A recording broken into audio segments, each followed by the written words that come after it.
La livraison de ces systèmes antimissiles S-300 devait faire l'objet d'une livraison déjà en 2013 à la Syrie.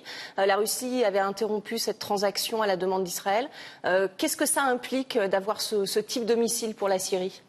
Alors, on l'a vu, même si effectivement un débat important, le reportage vient de le dire, sur l'enchaînement des responsabilités, il y a quand même un point sur lequel il y a quand même un accord, à savoir que c'était une frappe syrienne qui a touché un avion russe, qui n'était évidemment pas l'intention des forces syriennes.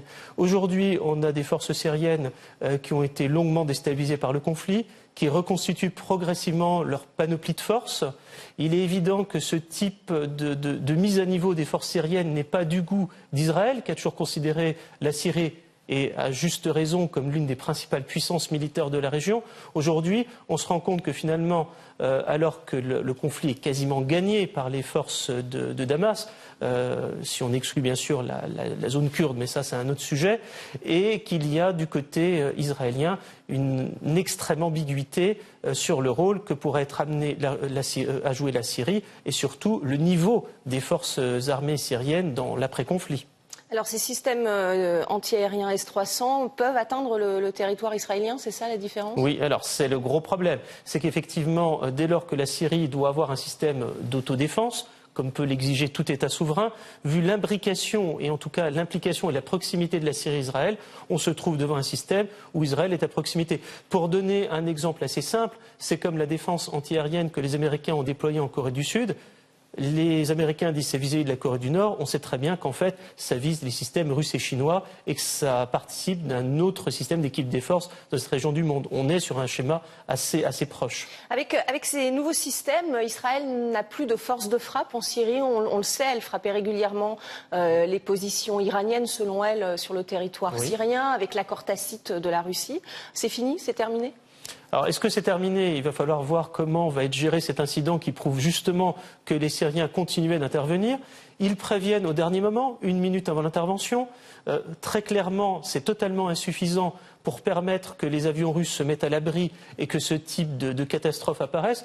Moi, ce qui me marque surtout dans ce qu'on a pu entendre dans les deux témoignages, d'un côté, on a un rapport russe qui est un rapport précis, qui est relativement prudent sur le ton, parce qu'il aurait pu y avoir des accusations beaucoup plus fortes, même si sur l'idée d'accuser le porte-parole de l'armée russe est très clair qu'Israël ne respecte pas l'accord de défense tel qu'il a été conclu et qu'il y a soit une duplicité du gouvernement israélien, soit des militaires israéliens qui ne sont pas maîtrisés par leur gouvernement et qui agissent sur leur propre chef. Ce qui est quand même extrêmement intéressant, c'est qu'Israël a réagi sous forme de tweet, donc un tweet c'est un nombre de caractères limité, et que la réponse israélienne, dans son détail, dans son contenu, n'est pas à la hauteur du rapport russe.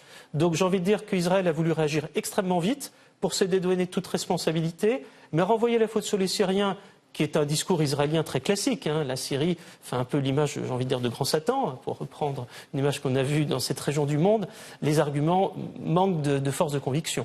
Maintenant, il faudra savoir surtout comment, si on peut rétablir la confiance entre Russes et Israéliens, parce que c'est bien de cela dont il s'agit. Alors, est-ce que c'est comparable à 2015, lorsque la Turquie a sciemment, elle, abattu un avion russe ? Les relations aujourd'hui sont rétablies.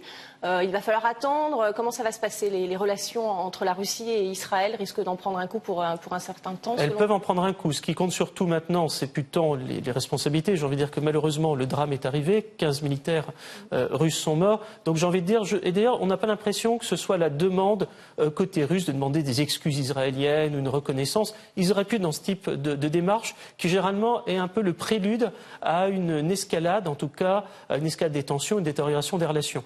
Aujourd'hui, ce qui compte, c'est pas tant l'attitude d'Israël que savoir effectivement est-ce qu'Israël va continuer de faire des raids aériens, est-ce que la Russie peut avoir un accord, peut avoir confiance dans les capacités israéliennes et dans les systèmes pour prévenir de manière, je vais dire, anticipée. Aujourd'hui, la question, c'est que si Israël continue de faire un certain nombre d'attaques, comme vous l'avez dit vous-même, sur des cibles, c'est trop facile d'accuser l'Iran, j'ai envie de dire.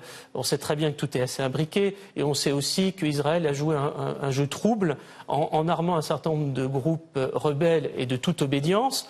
C'est une information qui aurait dû paraître sur le Jerusalem Post et qui a disparu quelques heures après sa publication sur la demande justement des autorités israéliennes qui ont demandé donc à ce journal israélien d'enlever l'information.